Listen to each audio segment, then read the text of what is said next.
Welcome back to another episode of Joyful Mate. I'm your host, Anthony Hartcher, the Joyful Journey Mentor. I'm working through the paddocks of Chininga. So you can see lots of crops around me. There's sweet potato, there's cotton, there's corn, there's a whole lot of local crops that the locals are working in the fields at the moment as I share this episode and insights around a topic that I often think about, and it's the one around our neurotransmitters and the things that really make us feel alive and feel connected as well. And these are neurotransmitters such as dopamine, serotonin and oxytocin. There's, I guess, glutamate is probably another one, histamine, but they're certainly all associated with feeling alive. Some of them, well, there's endorphins as well that make us feel a bit euphoric and feel connected. And these are the ones that when we have healthy amounts, we feel more satisfied and content with life when we're producing not excessive amounts of them. And this often happens when we take drugs. So drug taking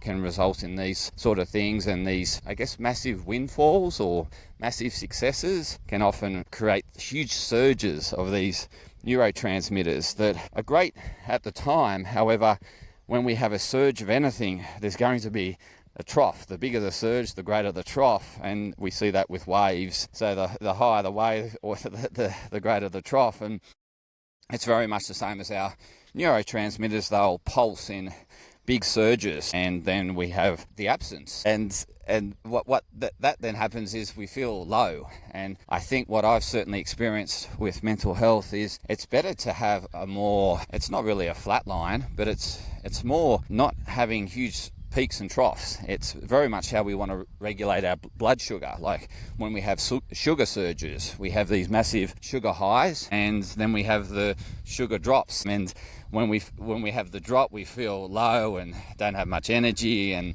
then we want to prop up and have another surge of, by having more candy or more sugar or another biscuit or another chocolate bar. And so this is very much what happens around joy and happiness, is that we have expectations of huge euphoric moments, and that those euphoric moments are life, is how life should be, or how we expect life to be. And we sort of have that projection of that's the way life is, these massive euphoric moments, and it should maintain that massive euphoria. And that's not how life works, because even if you think about it, if we had those massive euphoric moments, and what would happen is then they would become normalized, and then we would be looking for even greater, more euphoria. And this happens around drugs, right? So when we take drugs, then the drug that we take to get that high, we need more of it to get the same feeling again. So it's again very much like if we expect life to be these massive successes and highs and euphoric moments, and it to maintain that way, then we'll be searching for more highs, greater highs, and more of it. And hence we're constantly looking for that high, that great huge surge feeling, and we miss all the moments of joy and contentment and satisfaction and happiness that are happening all the time, all around us,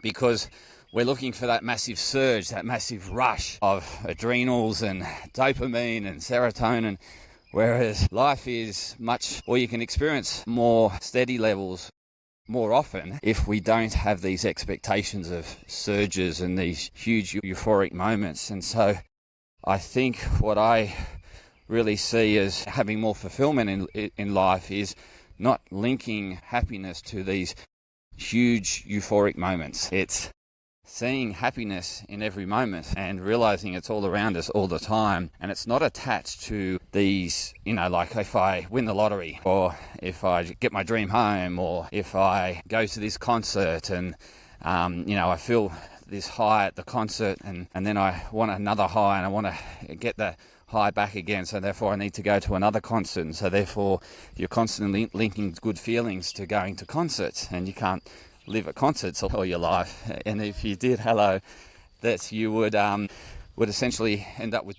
deafness. So there would be drawbacks in terms of living at concerts. So life isn't concerts, and life is a lot more than concerts, and we can certainly experience more fulfillment, more contentment, more satisfaction, more joy every day if we simply just appreciate what we have and allow life to be what it is, as opposed to projecting unrealistic expectations on it and thinking that life is unfair, because life is what happens.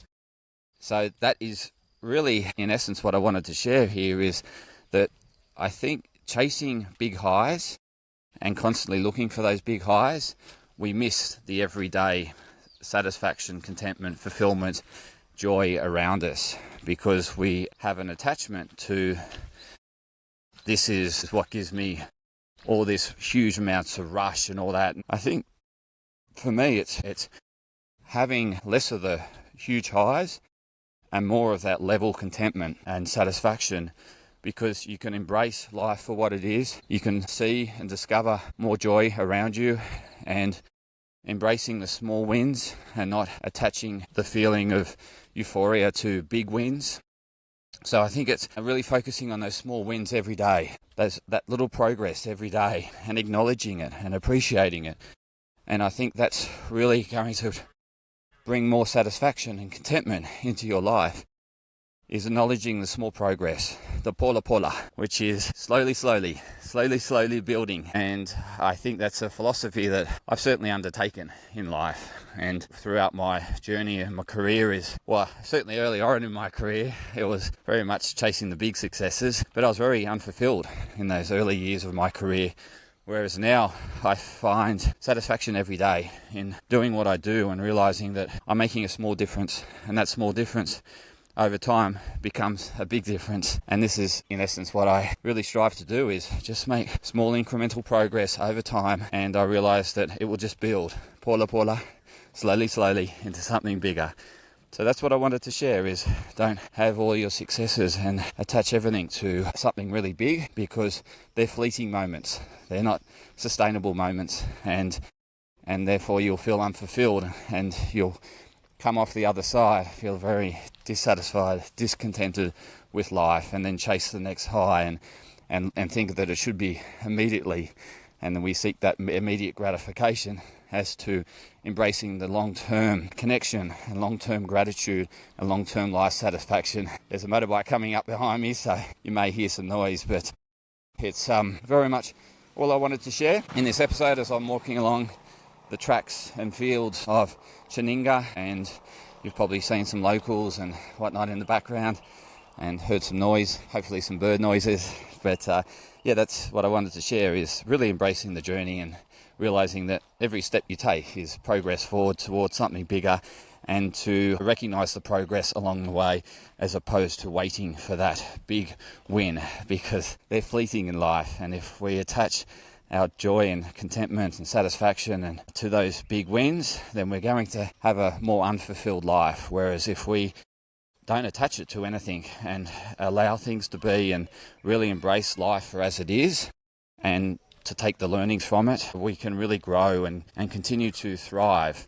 And that's a really important part of contentment and fulfillment, is constantly moving forward and feel like you're growing as a person and thriving over time. So that's all I wanted to share on this episode. Please share it with others that you think would benefit from these insights. And until next time, continue to joy up.